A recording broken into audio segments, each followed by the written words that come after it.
The Conference of the Birds by Farid Uddin Attar. Narrated by Matthew Schmitz. Once on a time, from all the circles seven, between the steadfast earth and rolling heaven, the birds of all note, plumage, and degree, that float in air and roost upon the tree, and they that from the waters snatch their meat, and they that scour the desert with long feet, birds of all natures, known or not to man, flocked from all quarters into full divan, on no less solemn business than to find or choose a sultan caliph of their kind, for whom, if never theirs or lost they pined.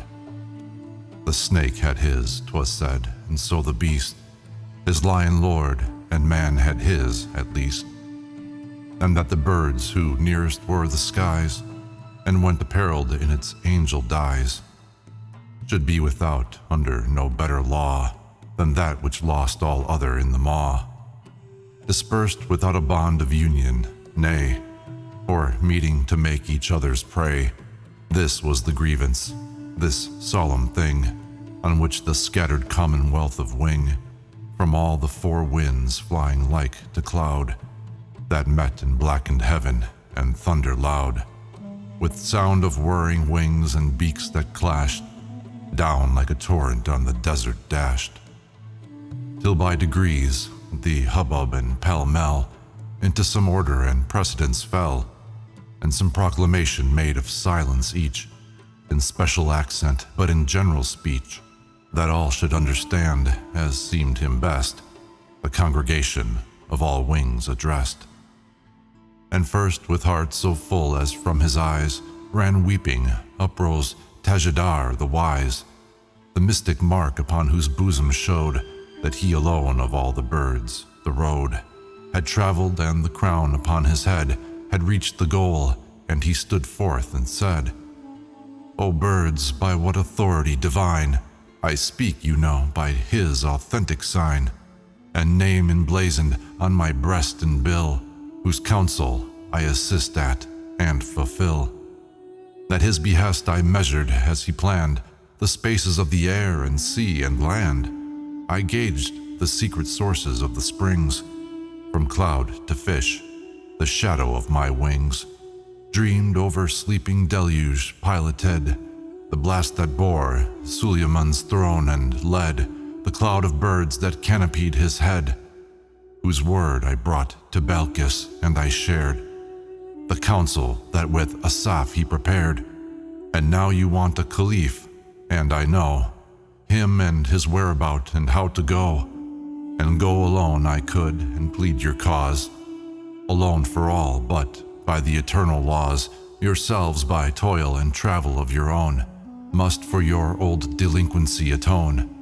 Were you indeed not blinded by the curse of self-exile that still grows worse and worse, yourselves would know that, though you see him not, he is with you this moment, on this spot. Your Lord, through all forgetfulness and crime, here, there, and everywhere, and through all time, but as a father whom some wayward child by sinful self-will has unreconciled, waits till the sullen reprobate at cost of long repentance should regain the lost. Therefore yourselves to see as you are seen, yourselves must bridge the gulf you made between, by such a search and travel to be gone, up to the mighty mountain Kaf, whereon hinges the world, and round about whose knees into one ocean mingle the seven seas, in whose impenetrable forest folds of light and dark Simurgh his presence holds.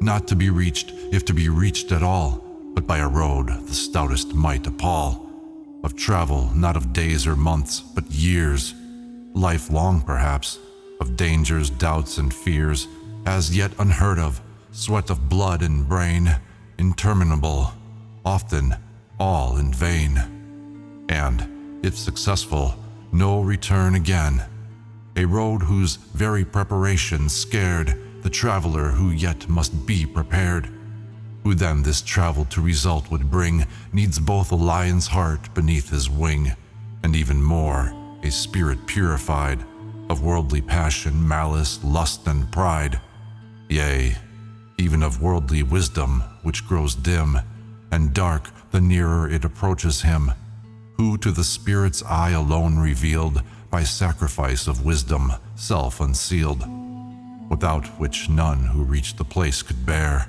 to look upon the glory dwelling there. One night, from out the swarming city gate, stepped holy Bajazid to meditate, alone amid the breathing fields that lay in solitary silence leagues away, beneath a moon and stars as bright as day. And the saint, wondering such a temple were, and so lit up and scarce one worshipper, a voice from heaven amid the stillness said, "The royal road is not for all to tread, nor is the royal palace for the rout, who, even if they reach it, are shut out. The blaze that from my harem window breaks, with fright the rabble of the roadside takes, and even of those that at my portal din, thousands may knock for one that enters in."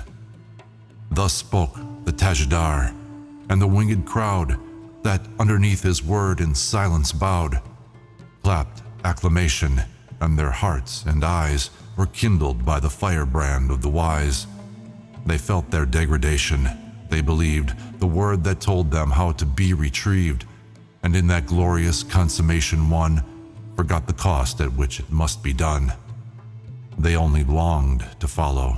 They would go whither he led through flood or fire or snow.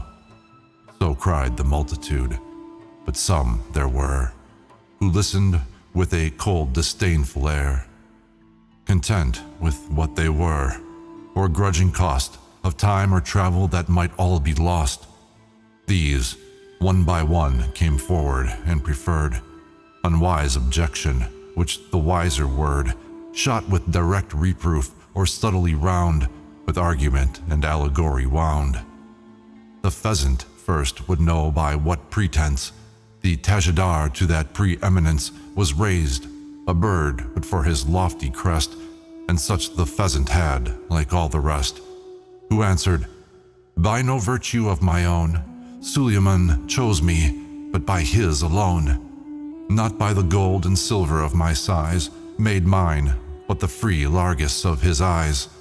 Behold, the grace of Allah comes and goes, as to itself is good, and no one knows which way it turns in that mysterious court. Not he most finds who furthest travels for't. For one may crawl upon his knees lifelong, and yet may never reach, or all go wrong. Another, just arriving at the place, he toiled for, and the door shut in his face. Whereas another, scarcely gone astride, and suddenly, behold, he is inside. But though the runner win not, he that stands, no thorn will turn to roses in his hands.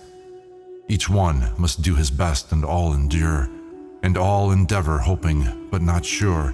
Heaven, its own umpire is, its bidding do, and thou perchance shalt be Suleiman's too. One day Shah Mahmud, riding with the wind, a-hunting left his retinue behind, and coming to a river whose swift course doubled back game and dog and man and horse, beheld upon the shore a little lad, a-fishing, very poor and tattered clad he was, and weeping at his heart would break. So the great Sultan, for good humor's sake, pulled in his horse a moment and drew nigh, and after making his salam asked why. He wept, weeping. The Sultan said, so sore as he had never seen one weep before. The boy looked up and, "O Amir," he said, "7 of us are at home, and father dead, and mother left with scarce a bit of bread. And now since sunrise have I fished, and see, caught nothing for our supper. Woe is me." The Sultan lighted from his horse. "Behold," said he, "good fortune will not be controlled. And since today yours seems to turn from you, suppose we try for once what mine will do, and we will share alike in all I win." So the Shah took and flung his fortune in the net, which, cast by the great Mahmud's hand, 100 glittering fishes brought to land.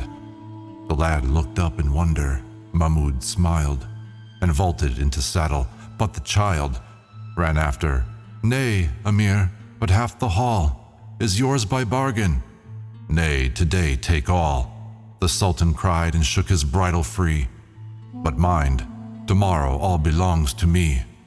And so rode off next morning at divan. The Sultan's mind upon his bargain ran, and being somewhat in a mind for sport, sent for the lad, who carried up to court, and marching into royalty's full blaze, with such a catch of fish as yesterday's, the Sultan called and set him by his side, and asking him, "What luck?" the boy replied, "This is the luck that follows every cast, since o'er my net the Sultan's shadow passed." Then came the nightingale from such a draught of ecstasy that from the rose he quaffed, reeling has drunk and ever did distill in exquisite divisions from his bill, to inflame the hearts of men. And thus sang he, "To me alone, alone is given the key of love, of whose whole mystery possessed, when I reveal a little to the rest, forthwith creation, listening forsakes the reins of reason, and my frenzy takes. Yea, whosoever once has quaint his wine, he leaves unlistened David's song for mine. In vain do men for my divisions strive, and die themselves making dead lutes alive. I hang the stars with meshes for men's souls, the garden underneath my music rolls. The long, long morns that mourn the rose away, I sit in silence and on anguish pray. But the first air which the new year shall breathe, up to my boughs of message from beneath, that in her green harem my bride unveils, my throat bursts silence, and her advent hails, who in her crimson volume registers the notes of him whose life is lost in hers.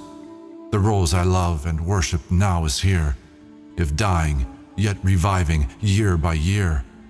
But that you tell of all my life, why waste in vainly searching, or, if found, not taste? So with division infinite and trill, on would the nightingale have warbled still, and all the world have listened, but a note of sterner import checked the lovesick throat. O watering with thy melodious tears love's garden, and who dost indeed the ears of men with thy melodious fingers mold, as David's finger iron did of old, why not, like David, dedicate thy dower of song to something better than a flower? Empress indeed of beauty, so they say, but one whose empire hardly lasts a day, by insurrection of the morning's breath that made her hurried to decay and death, and while she lasts contented to be seen and worshipped for the garden's only queen, leaving thee singing on thy bough forlorn, or if she smile on thee, perhaps in scorn. Like that fondish dervish waiting in the throng when some world-famous beauty went along, who smiling on the antic as she passed, forthwith staff, bread, and scrip away he cast, and groveling in the kennel took to whine before her door among the dogs and swine, which when she often went unheeding by, but one day, quite as heedless, asked him, why? He told of that one smile which all the rest, passing, had kindled hope within his breast. Again she smiled and said, O self-beguiled, poor wretch at whom and not on whom I smiled. Then came the subtle parrot in a coat, greener than greensward, and about his throat a collar ran of subsulphureous gold, and in his beak a sugar plum he trolled, that all his words with luscious lisping ran, and to this tune, O cruel cage and man, more iron still who did confine me there, who else with him whose livery I wear, ere this to his eternal fount had been, and drunk which should have kept me evergreen. But now I know the place, and I am free to go, and all the wise will follow me. Some, and upon the nightingale one eye he leered, for nothing but the blossom sigh, but I am for the luscious pulp that grows where and for which the blossom only blows, and which, so long as the green tree provides, what better grows along Kaf's dreary sides? And what more needful prophet there than he who gives me life to nip it from the tree? To whom the Tajidar, O thou whose best in the green leaf of paradise is dressed, but whose neck kindles with a lower fire, O slip the collar off of base desire, and stand apparelled in heaven's woof entire. This life that hangs so sweet about your lips, but, spite of all your kizar slips and slips, what is it but itself the coarser rind of the true life within side and behind, which he shall never, never reach unto, till the gross shell of carcase he break through? For what said he, that dying hermit, whom your prophet came to trailing through the gloom, his emerald vest, and tempted, "Come with me and live"? The hermit answered, "Not with thee. 2 worlds there are, and this was thy design, and thou hast got it, but the next is mine. Whose fount is this life's death, and to whose side even now I find my way without a guide?" Then, like a sultan glittering in all rays of jewelry and decked with his own blaze, the glorious peacock swept into the ring, and, turning slowly that glorious thing, might fill all eyes with wonder. Thus said he, "Behold, the secret artist making me, with no one color of the skies bedecked, but from its angel's feather did select, to make up mine with all the Gabriel of all the birds, though from my place I fell in Eden when acquaintance I did make, in those blessed days with that 7-headed snake, and thence with him my perfect beauty marred, with these ill feet was thrust out and debarred. Little I care for worldly fruit or flower, would you restore me to lost Eden's bower, but first my beauty making all complete with reparation of these ugly feet." "Were it," 'twas answered, "only to return to that lost Eden, better far to burn in self-abasement up thy plumed pride, and even with lamer feet to creep inside. But all mistaken you, and all like you, that long for that lost Eden as the true.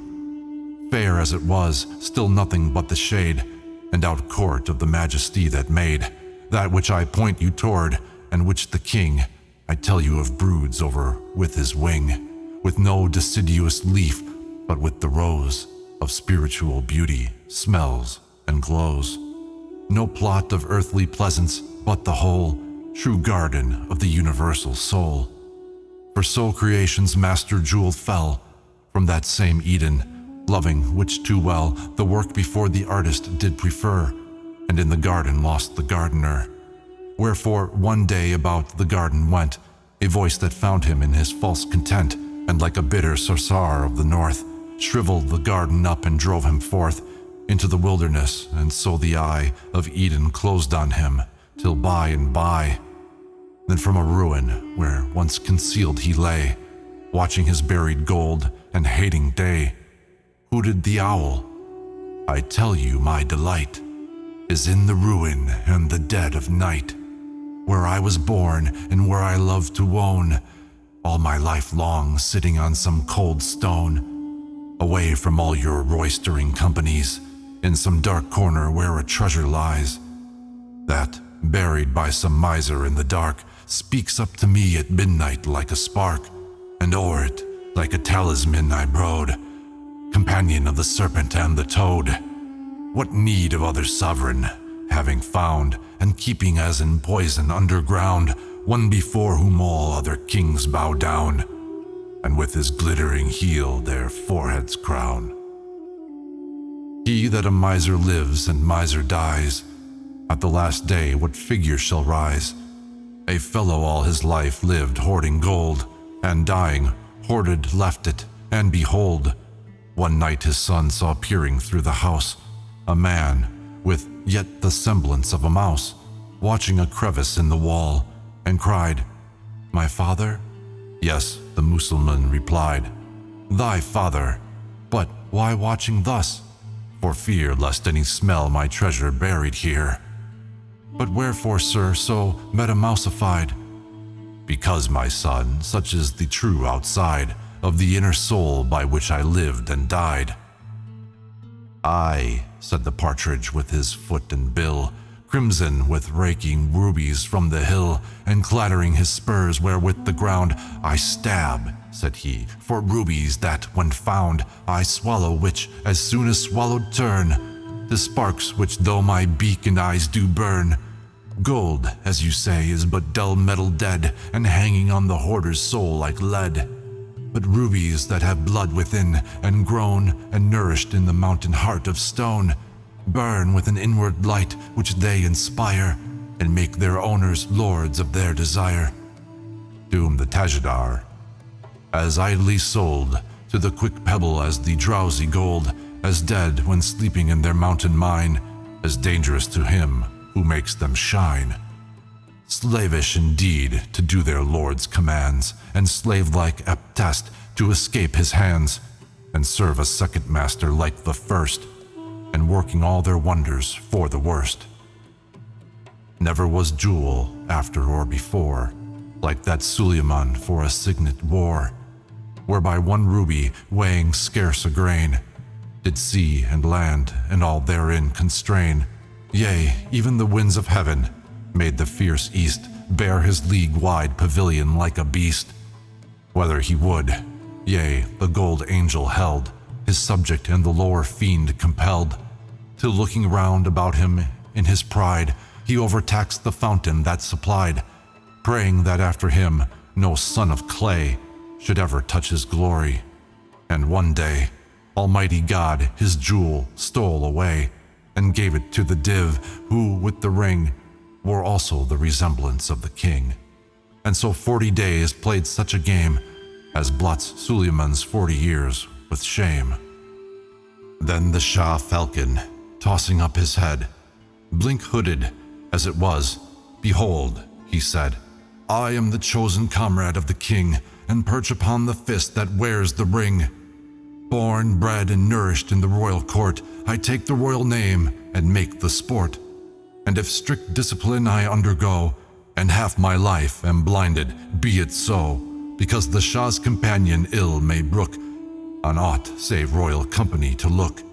And why am I to leave my king and fair, with all these rabble wings I know not where? Oh, blind indeed, the answer was, and dark, to any but a vulgar mortal mark, and drunk with pride of vassalage to those whose humor like their kingdom comes and goes, all mutability, who one day please to give, and next day what they gave not seize, like to the fire, the dangerous friend at best, which who keeps farthest from does wiseliest. A certain Shah there was in days foregone, who had a lovely slave he doted on, and cherished as the apple of his eye, clad gloriously, fed sumptuously, set high, and never was at ease were he not by.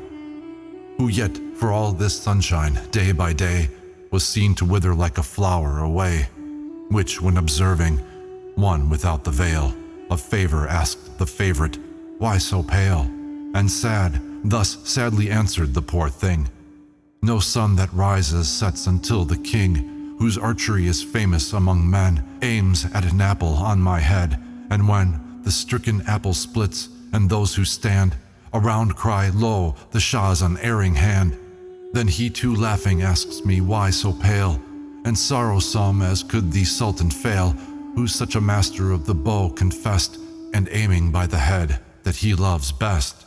Then on a sudden swooped the phoenix down, as though he wore as well as gave the crown, and cried, I care not, I, to wait on kings, whose crowns are but the shadow of my wings. Aye, was the answer. And pray how has sped, on which it lighted many a mortal head? A certain sultan dying, his vizier, in dream beheld him, and in mortal fear began, O mighty Shah of Shahs, thrice blessed, but loud the vision shrieked and struck its breast, and, stab me not with empty title, cried, one only Shah there is, and none beside, who from his throne, above for certain ends, awhile some spangle of his glory lends to men on earth, but calling in again, exacts a strict account of every grain. Sultan I lived, and held the world in scorn. Oh, better had I gleaned the field of corn. Oh, better had I been a beggar born. And for my throne and crown, down in the dust, my living head had laid where dead I must. Oh, withered, withered, withered, be the wing whose overcasting shadow made me king. Then, from a pond, where all day long he kept, waddled the dapper duck, demure, adept, at infinite ablution and precise, in keeping of his raiment clean and nice, and, sure of all the race of birds, said he, none for religious purity like me. Beyond what strictest rituals prescribe, methinks I am the saint of all our tribe, to whom, by miracle, the water that I wash in also makes my praying mat. To whom more angrily than all replied the leader, lashing that religious pride, that under ritual obedience to outer law with inner might dispense. For, fair as all the feather to be seen, could one see through the maw was not so clean. But he that made both maw and feather too would take account of seeing through and through.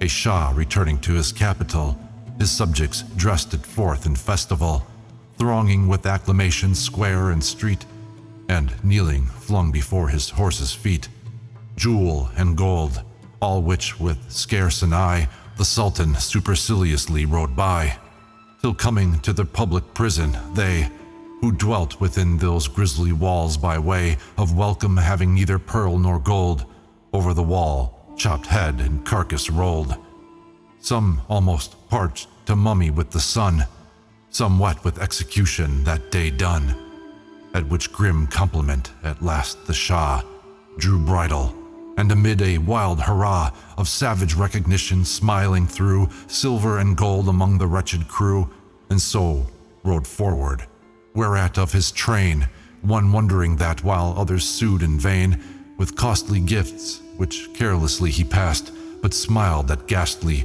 welcome like the last. The Shah made answer, all that pearl and gold of ostentatious welcome only told a little with great clamor from the store of hypocrites who kept at home much more. But then those severed heads and trunks I saw, save by strict execution of my law.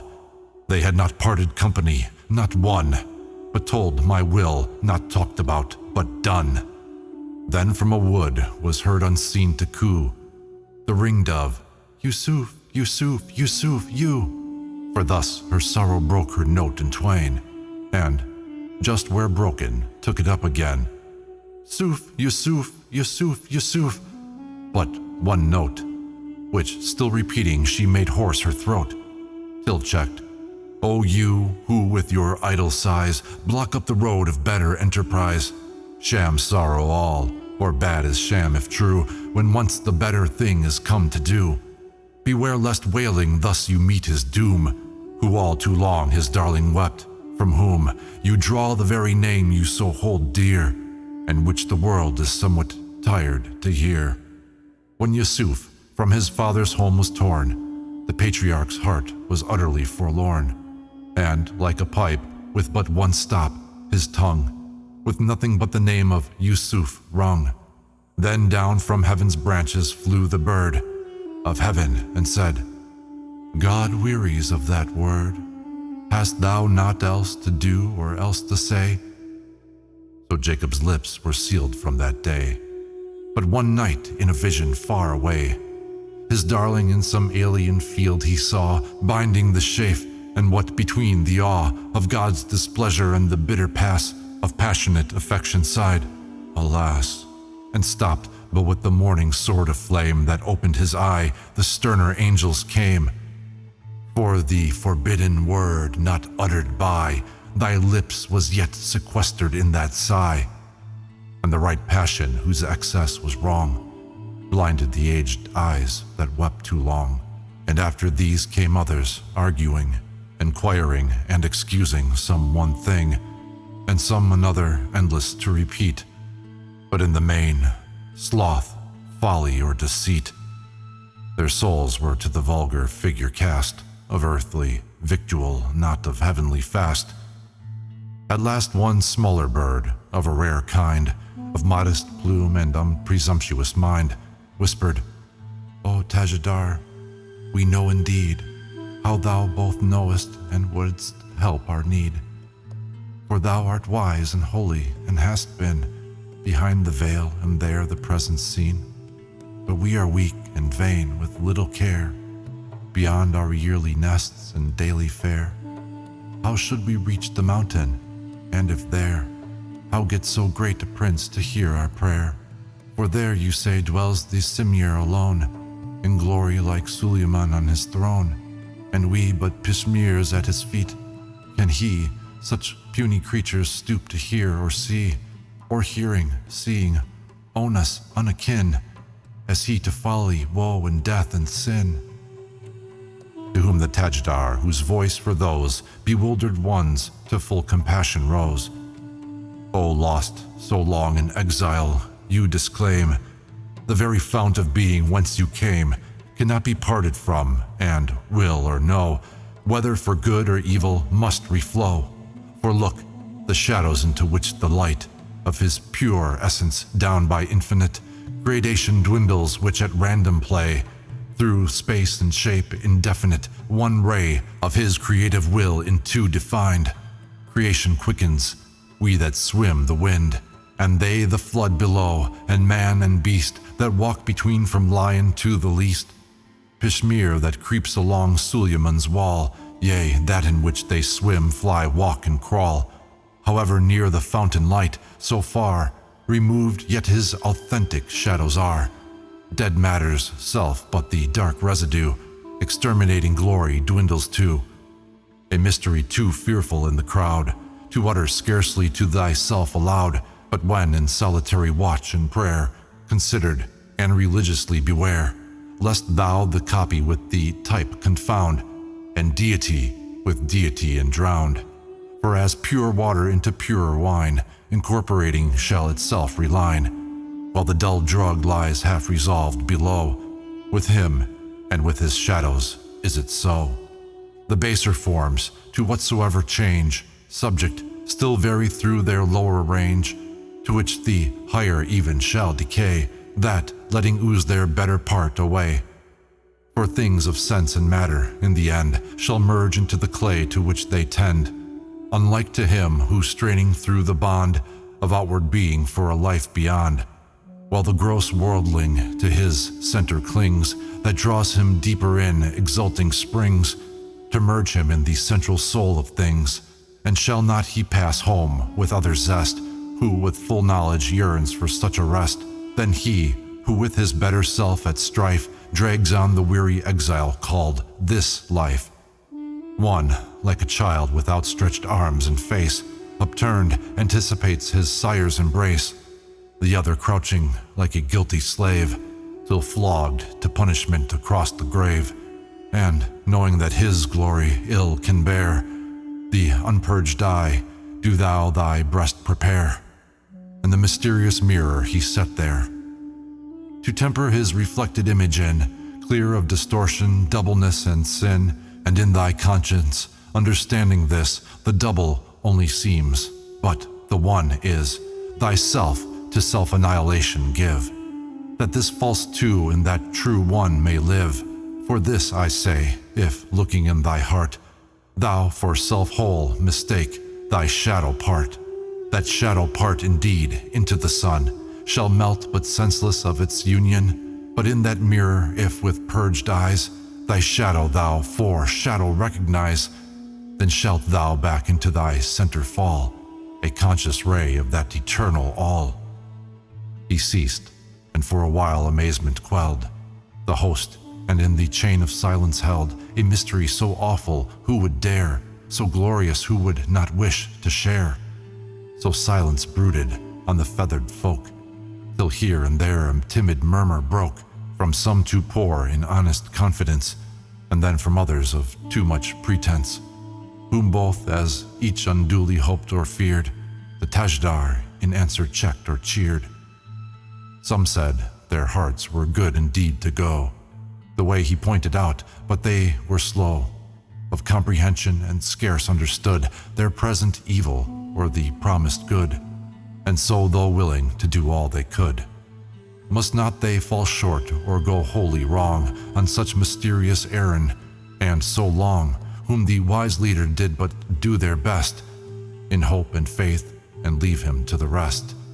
For he who fixed the race, and knew its length, and danger, also knew the runner's strength. Shah Mahmud, absent on an enterprise, Ayas, the very darling of his eyes, at home under an evil eye fell sick. Then cried the Sultan to a soldier, "Quick! To horse, without a moment's stay, the shortest road with all the speed you may, or, by the Lord, your head shall pay for it." Off went the soldier, plying spur and bit. Over the sandy desert, over green valley and mountain and the stream between, without a moment's stop for rest or bait, up to the city, to the palace gate, up to the presence chamber at a stride, and lo, the Sultan at his darling's side. Then thought the soldier, "I have done my best, and yet shall die for it."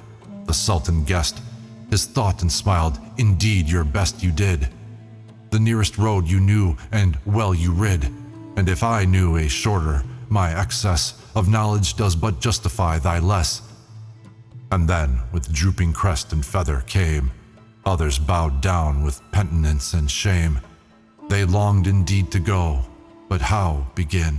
Meshed and entangled as they were in sin, which oftentimes repentance of past wrong, as often broken had, but knit more strong.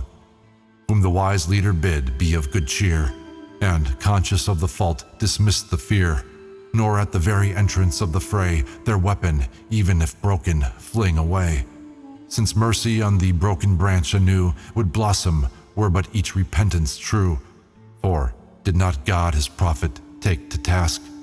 7 times of thee did Qur'an pardon ask, which hadst thou been like me his maker, yea, but present at the kneading of his clay.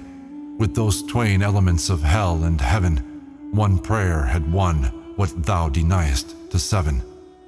For like a child sent with a fluttering light to feel his way along a gusty night, man walks the world again and yet again. The lamp shall be by fits of passion slain. But shall not he who sent him from the door relight the lamp once more and yet once more? When the rebellious host from death shall wake, black with despair of judgment, God shall take ages of holy merit from the count of angels to make up man's short amount, and bid the murmuring angel gladly spare of that which, undiminishing his share of bliss, shall rescue thousands from the cost of bankruptcy within the prison lost. Another story told how in the scale goodwill beyond mere knowledge would prevail. In paradise the angel Gabriel heard the lips of Allah trembling with the word of perfect acceptation, and he thought, some perfect faith such perfect answer wrought. But whose? And therewith, slipping from the crypt of Sidra, through the angel ranks he slipped, watching what lip yet trembled with the shot that so had hit the mark, but found it not. Then in a glance to earth he threaded through mosque, palace, cell, and cottage of the true. Belief in vain, so back to heaven went, and Allah's lips still trembling with the scent.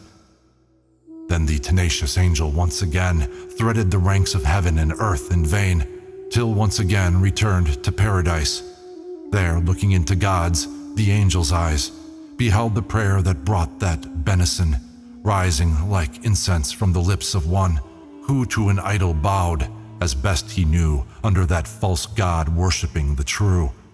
And then came others whom the summons found, not wholly sick indeed, but far from sound, whose light inconstant soul alternate flew from saint to sinner, and to both untrue, who like a niggard tailor tried to match truth's single garment with a worldly patch, a dangerous game for striving to adjust the hesitating scale of either lust. That which had least within it upward flew, and still the weightier to the earth down drew. And while suspended between rise and fall, apt with a shaking hand to forfeit all.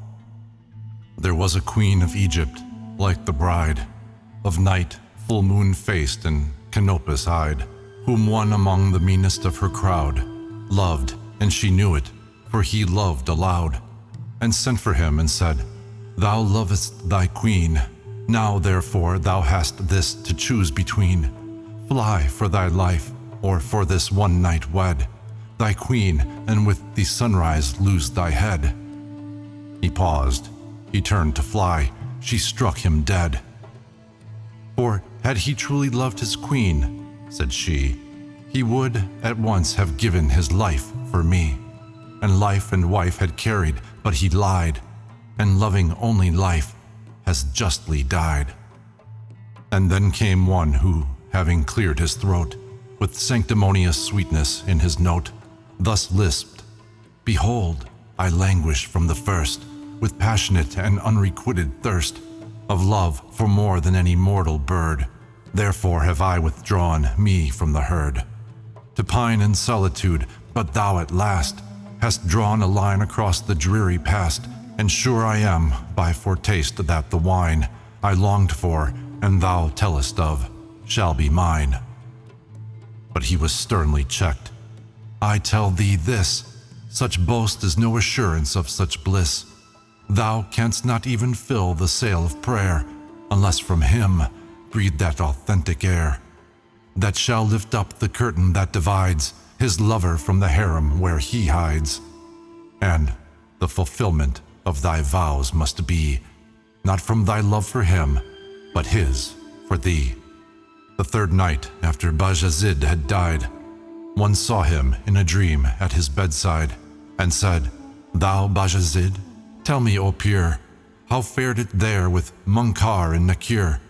And Bajazid replied, "When from the grave they met me rising, and, if Allah's slave, asked me or collared with the chain of hell, I said, not I, but God alone can tell. My passion for his service were but fond ambition, had not he approved the bond.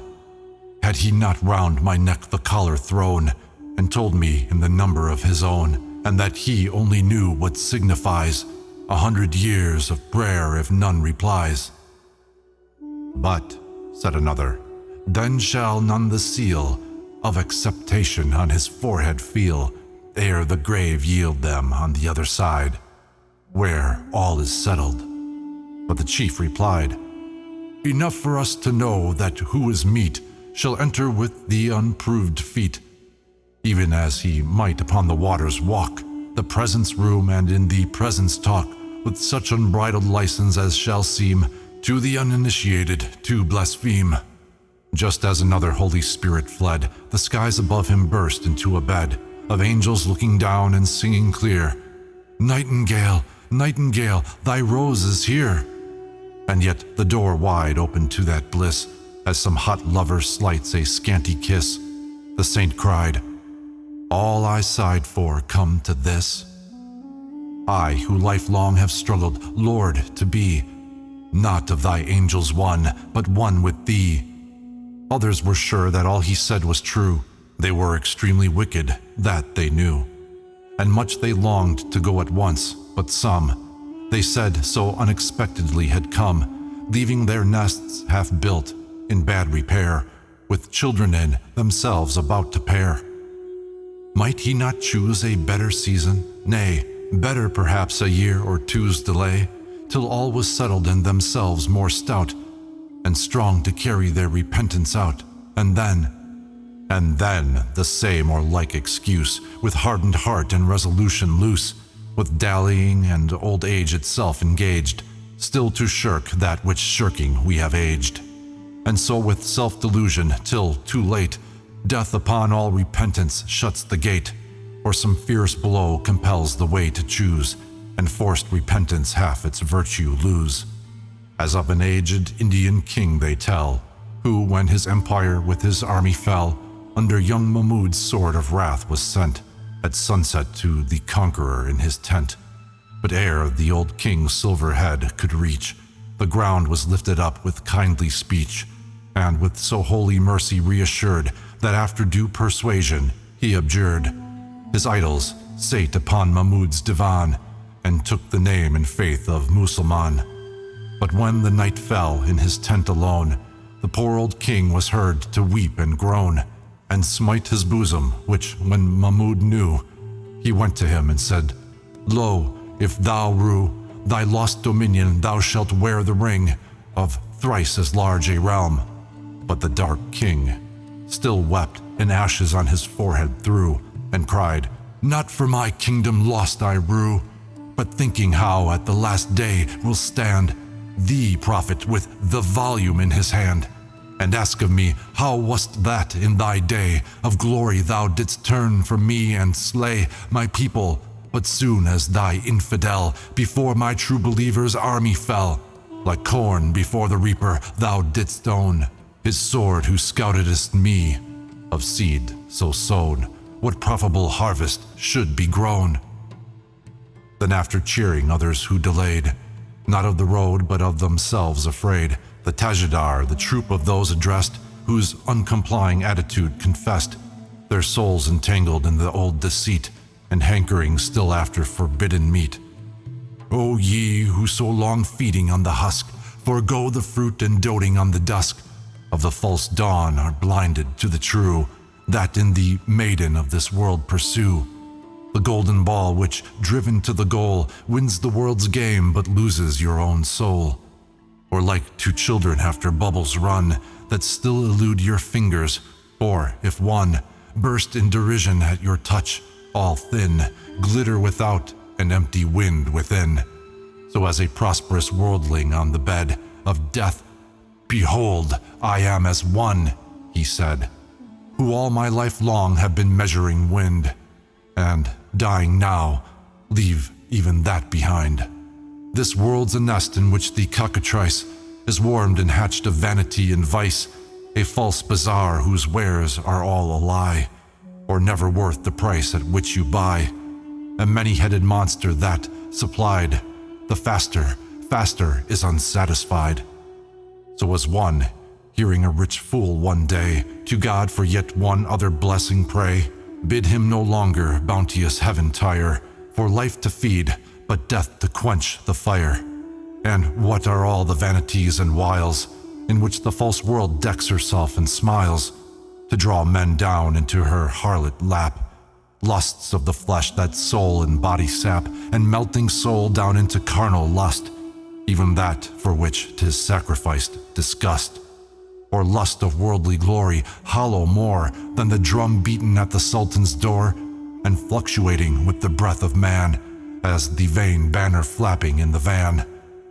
And lust of gold, perhaps of lusts the worst, the miscreated idol most accursed, that between man and him who made him stands, the felon, that with suicidal hands he sweats to dig and rescue from his grave, and sets at large to make himself its slave.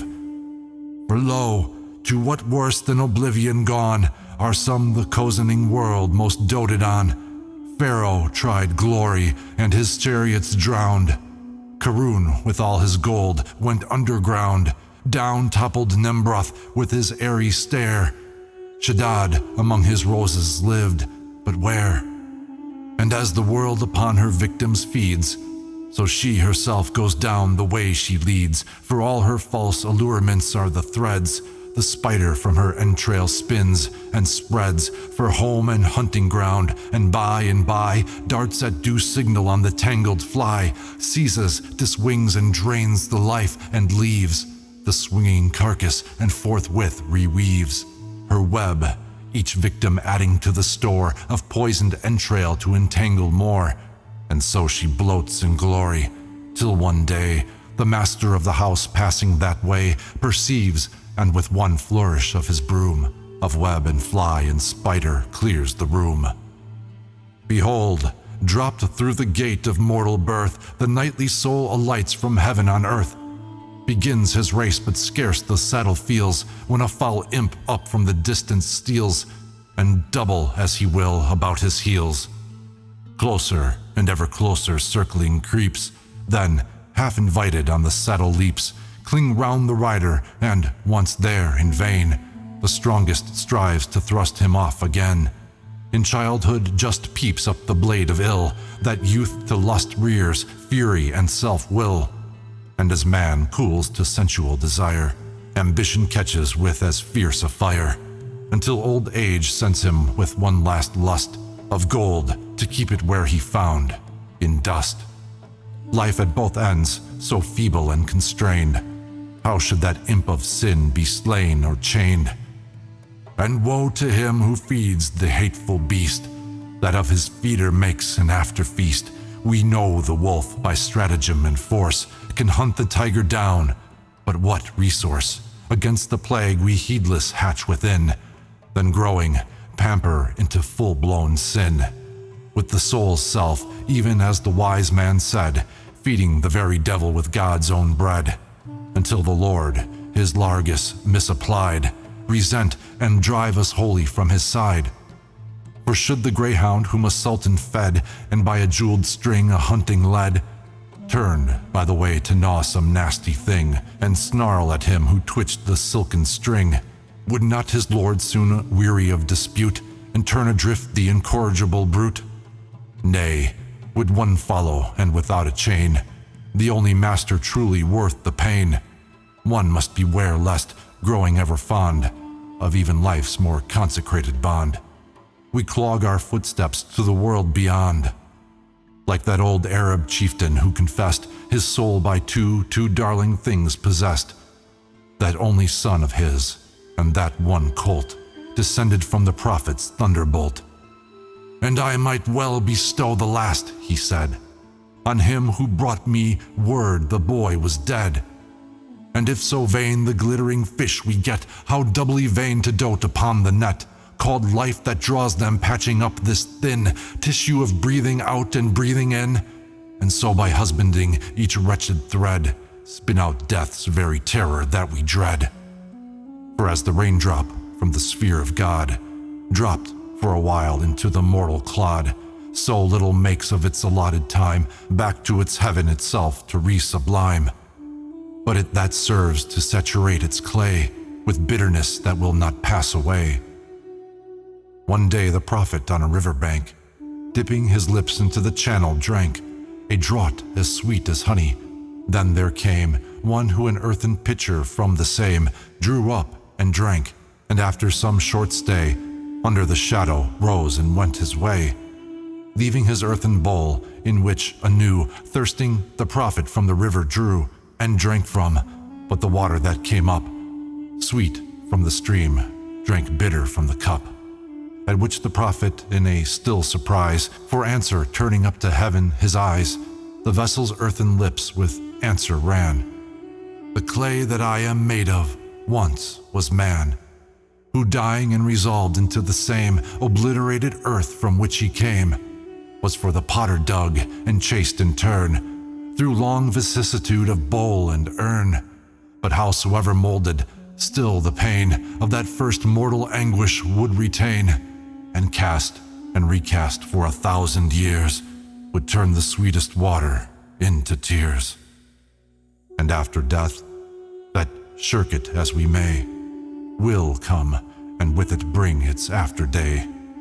For even as Yusuf, when his brotherhood came up from Egypt to buy corn and stood before their brother in his lofty place, nor knew him for a veil before his face, struck on his mystic cup, which straightway then wrung out their story to those guilty 10, not to them only, but to every one, whatever he have said and thought and done, unburied with the body shall fly up and gather into heaven's inverted cup, which, stricken by God's finger, shall tell all the story whereby we must stand or fall.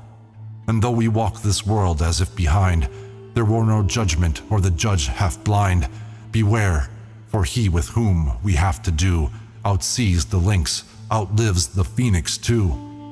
So Sultan Mahmud, coming face to face with mightier numbers of the swarthy race, vowed that if God to him the battle gave, God's dervish people all the spoil should have. And God the battle gave him, and the fruit of a great conquest coming to compute, A murmur through the Sultan's army stirred, lest ill-committed to one hasty word, the Shah should squander on an idle brood what should be theirs who earned it with their blood, or go to fill the coffers of the state. So Mahmud's soul began to hesitate, till looking round in doubt from side to side, a raving zealot in the press he spied, and called and had him brought before his face, and telling, bid him arbitrate his case. Who, having listened, said, "The thing is plain, if thou and God should ever have again to deal together, rob him of his share. But if perchance you should, why then, beware." So spake the Tajidar, but fear and doubt among the birds and whispers went about. Great was their need, and succor to be sought, at any risk, at any ransom bought. But such a monarch, greater than Mahmud, the great himself, why, how should he be wooed?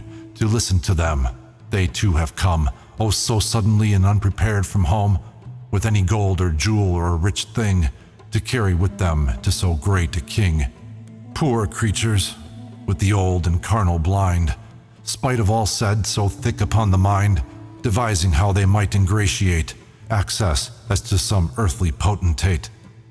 Let him that with this monarch would engage bring the gold dust of a long pilgrimage, the ruby of a bleeding heart whose sighs breathe more than amber incense as it dies, and while in naked beggary he stands, hope for the robe of honor from his hands.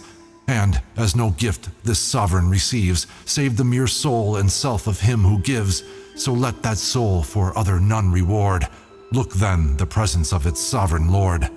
And as his hearers seemed to estimate their scale of glory from Mahmud the Great, a simple story of the Sultan told, how best a subject with his Shah made bold. One night, Shah Mahmud, who had been of late somewhat distempered with affairs of state, strolled through the streets disguised as wont to do, and, coming to the baths, there on the flue, saw the poor fellow who the furnace fed, sitting beside his water jug and bread. Mahmud stepped in, sat down, unasked, took up, and tasted of the untasted loaf and cup, saying within himself, "Grudge but a bit, and, by the Lord, your head shall pay for it." So having rested, warmed, and satisfied himself without a word on either side, at last the wayward Sultan rose to go, and then at last his host broke silence. "So, art satisfied? Well, brother, any day or night remember, when you come this way and want a bit of provender, why you are welcome, and if not, why, welcome too." The Sultan was so tickled with the whim of this quaint entertainment and of him who offered it that many a night again, Stoker and Shah foregathered in that vein, till the poor fellow, having stood the test of true good fellowship, Mahmud confessed, one night the Sultan that had been his guest, and in requital of the scanty dole the poor man offered with so large a soul, bid him ask any largest that he would, a throne, if he would have it, so he should. The poor man kissed the dust, and all, said he, I ask is what and where I am to be. If but the Shah from time to time will come, and now and see me in the lowly home, his presence makes a palace and my own, poor flew more royal than another's throne.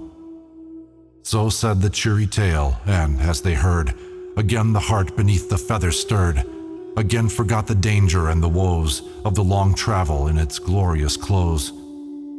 Here truly all was poverty, despair, and miserable banishment, but there, that more than Mahmud, for no more than prayer, who would restore them to their ancient place, and round their shoulders fling his robe of grace, they clapped their wings, on fire to be assayed, and prove of what true metal they were made, although defaced and wanting the true ring and superscription of their rightful king. The road, in countless voices cried the host, the road, and who shall be our guide? And they themselves, the Tajidar, replied. Yet to make doubly certain that the voice of heaven, according with the people's choice, lots should be drawn, and he on whom should light heaven's hand, they swore to follow him outright. This settled, and once more the hubbub quelled, once more suspense the host in silence held, while tribe by tribe the birds their fortunes drew, and lo, upon the Tajidar it flew. Then rising up again in wide and high circumference of wings that meshed the sky, the Tajidar, they cry. The Tajidar, with him was heaven, and they would follow life and limb. Then once more fluttering to their places down, upon his head they set the royal crown, as Caliph of their Caliph, so long lost, and captain of his now repentant host. And setting him on high in silence called, the Tajidar in pulpit throne installed, his voice into a trumpet tongue so clear, as all the winged multitude should hear, raised to proclaim the order and array of march, which many as it frightened, yea, the heart of multitudes at outset spoke, yet for due preparation must be spoke. A road indeed that never wing before flew, nor foot trod, nor heart imagined o'er. Waterless deserts, waters where no shore. Valleys comprising cloud-high mountains, these, again their valleys deeper than the seas, whose dust all adders and whose vapor fire, where all once hostile elements conspire to set the soul against herself and tear courage to terror, hope into despair, and madness, terrors, trials to make stray, or stop where death to wander or delay, where, when half dead with famine, toil, and heat, 'twas death indeed to rest or drink or eat, a road still waxing in self-sacrifice as it went on, still ringing with the cries and groans of those who had not yet prevailed, and bleaching with the bones of those who failed, were almost all withstood, perhaps to earn nothing, and earning never to return. And first the veil of search, an endless maze, branching into innumerable ways, all courting entrance but one right, and this, beset with pitfall, gulf, and precipice, where dust is embers, air a fiery sleet, through which, with blinded eyes and bleeding feet, the pilgrim stumbles with hyena's howl, around and hissing snake and deadly ghoul, whose prey he falls, if tempted but to droop, or if to wander famished from the troop. For fruit that falls to ashes in the hand, water that reached recedes into the sand. The only word is forward, guide and sight, after him swerving neither left nor right. Thyself for thine own victual by day, at night thine own self's caravanserai, till suddenly, perhaps when most subdued and desperate, the heart shall be renewed, when deep in utter darkness, by one gleam of glory from the far remote harem, that, with a scarcely conscious shock of change, shall light the pilgrim toward the mountain range of knowledge, where if stronger and more pure, the light and air yet harder to endure, and if perhaps the footing more secure, harder to keep up with a nimble guide, less from lost road than insufficient stride, yet tempted still by false shows from the track, and by false voices called aside or back, which echo from the bosom as if won the journey's end when only just begun, and not a mountain peak with toil attained, but shows a top yet higher to be gained.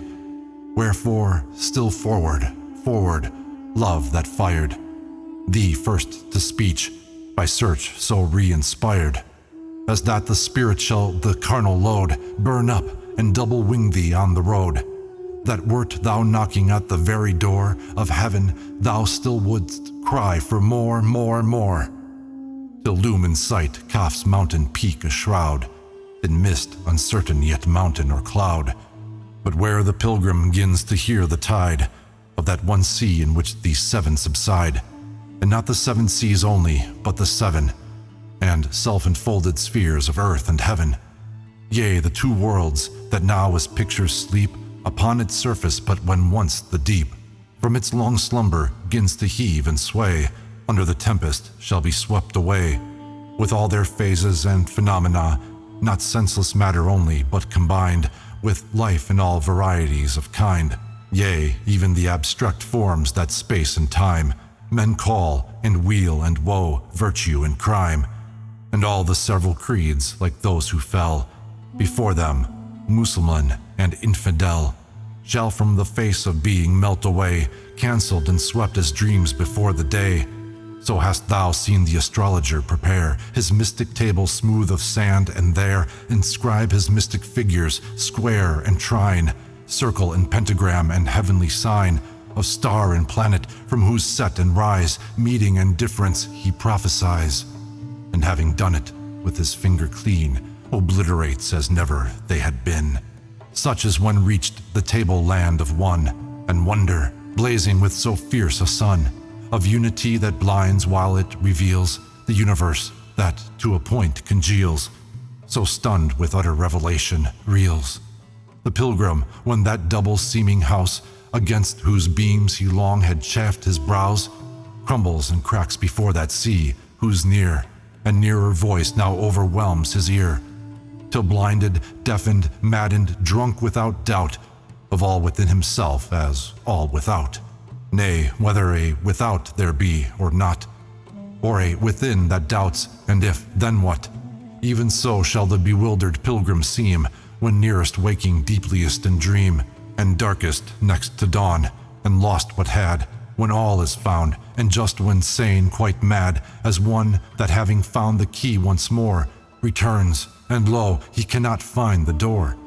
He stumbles over, so the pilgrim stands, a moment on the threshold with raised hands, calls to the eternal Saki for one draught of light from the one essence, which, when quaffed, he plunges headlong in, and all is well with him who never more returns to tell.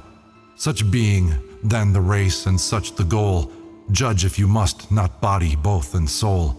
With meditation watch and fast prepare, for he that wastes his body to a hair shall seize the locks of truth, and he that prays, good angels in their ministry waylays, and the midnightly watcher in the folds of his own darkness God Almighty holds.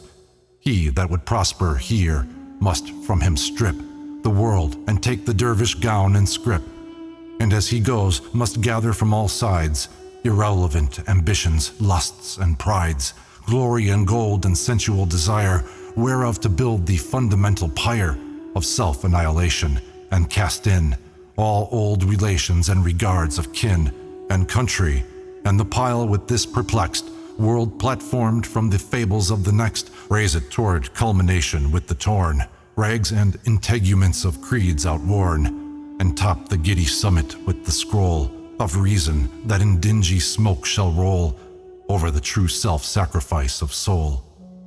For such a prayer was his. O God, do thou with all my wealth in the other world endow my friends, and with my wealth in this my foes, till bankrupt in thy riches I repose. Then, all the pile completed of the pelf of either world, at last throw on thyself, and with the torch of self-negation fire, and ever as the flames rise high and higher, with cries of agonizing glory still, all of that self burn up that burn up will, leaving the phoenix that no fire can slay, to spring forth from its own ashes kindled, nay, itself an inextinguishable spark of being now beneath earth ashes dark. Transcending these, at last itself transcends, and with the one eternal essence blends. The moths had long been exiled from the flame they worship, so to solemn council came, and voted one of them by lot be sent to find their idol. One was chosen, went, and after a long circuit in sheer gloom, seeing, he thought, the taper in a room, flew back at once to say so, but the chief of Mothistan slighted so slight belief, and sent another messenger who flew up to the house, in at the window through the flame itself, and back the message brings, with yet no sign of conflict on his wings. Then went a third, and spurred with true desire, plunging at once into the sacred fire, folded his wings within till he became one color and one substance with the flame. He only knew the flame who in it burned, and only he could tell who never to tell returned.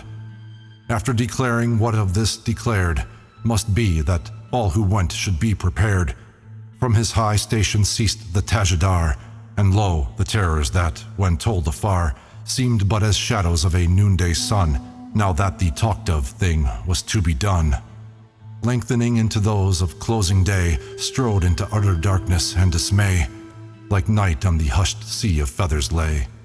Late, so elate, so terrible a track, endless or ending, never to come back, never to country, family, or friend, in sooth no easy bough for birds to bend. Even while he spoke, how many wings and crests had slunk away to distant woods and nests. Others again in preparation spent what little strength they had and never went. And others, after preparation due, when up the vale of that first valley drew, from whose waste wilderness of darkness blew a sosar, whether edged of flames or snows, that through from root to tip their feathers froze.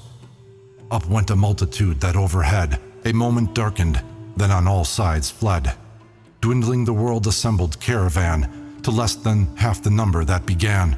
Of those who fled not, some in dread and doubt sat without stirring, others who set out with frothy force or stupidly resigned before a league flew off or fell behind.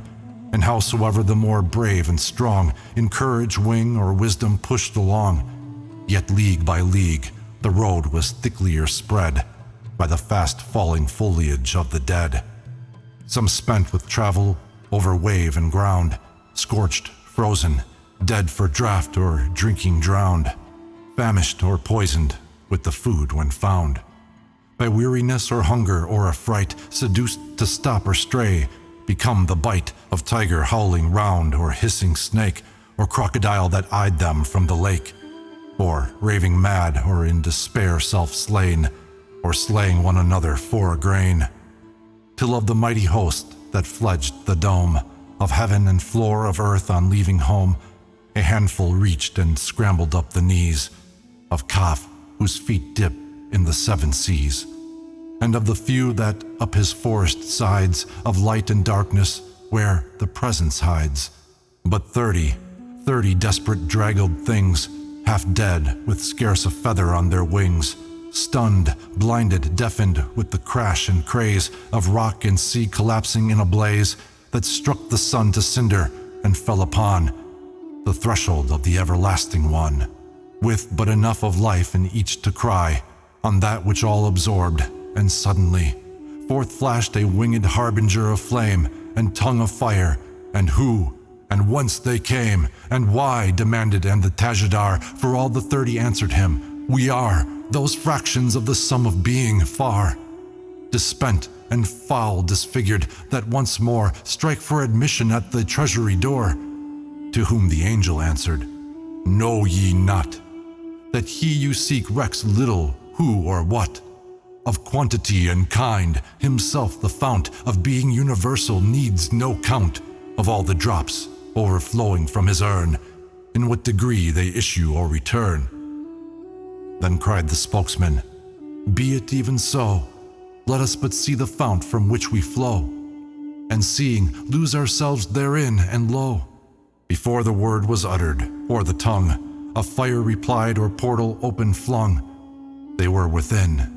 They were before the throne, before the majesty that sat thereon, but wrapped in so insufferable a blaze of glory as beat down their baffled gaze, which, downward dropping, fell upon a scroll that, lightning-like, flashed back on each the whole, past half-forgotten story of his soul, like that which Yusuf in his glory gave his brethren as some writing he would have, interpreted, and at a glance behold, their own indenture for their brother sold. And so with these poor 30, who, abashed, in memory all laid bare and conscience lashed, by full confession and self-loathing flung the rags of carnal self that round them clung, and their old selves, self-knowledged and self-loathed, and in the soul's integrity reclothed. Once more they ventured from the dust to raise their eyes up to the throne into the blaze, and in the center of the glory there beheld the figure of themselves as 'twere. Transfigured, looking to themselves, beheld the figure on the throne in miracled, until their eyes themselves, and that between, did hesitate which seer was which seen. They that they, another yet the same, individual yet one, from whom there came a voice of awful answer, scarce discerned, from which to aspiration whose returned. They scarcely knew, as when some man apart answers aloud the question in his heart. The sun of my perfection is a glass, wherein from seeing into being pass all who, reflecting as reflected, see themselves in me, and me in them, not me, but all of me, that a contracted eye is comprehensive of infinity, nor yet themselves, no selves, but of the all, fractions from which they split and wither fall, as water lifted from the deep again falls back in individual drops of rain, then melts into the universal main. All you have been and seen and done and thought, not you, but I have seen and been and wrought. I was the sin that from myself rebelled. I, the remorse that toward myself compelled. I was the Tajidar who led the track. I was the little briar that pulled you back. Sin and contrition, retribution owed and cancelled, pilgrim, pilgrimage and road, was but myself toward myself, and your arrival but myself at my own door, who in your fraction of myself behold, myself within the mirror myself hold, to see myself in, and each part of me that sees himself, though drowned, shall ever see. Come, you lost atoms, to your center draw, and be the eternal mirror that you saw. Rays that have wandered into darkness wide, return, and back into your sun subside. This was the parliament of birds, and this, the story of the host who went amiss, and of the few that better upshot found, which being now recounted, lo, the ground of speech fails underfoot, but this to tell, their road is thine, follow, and fare thee well.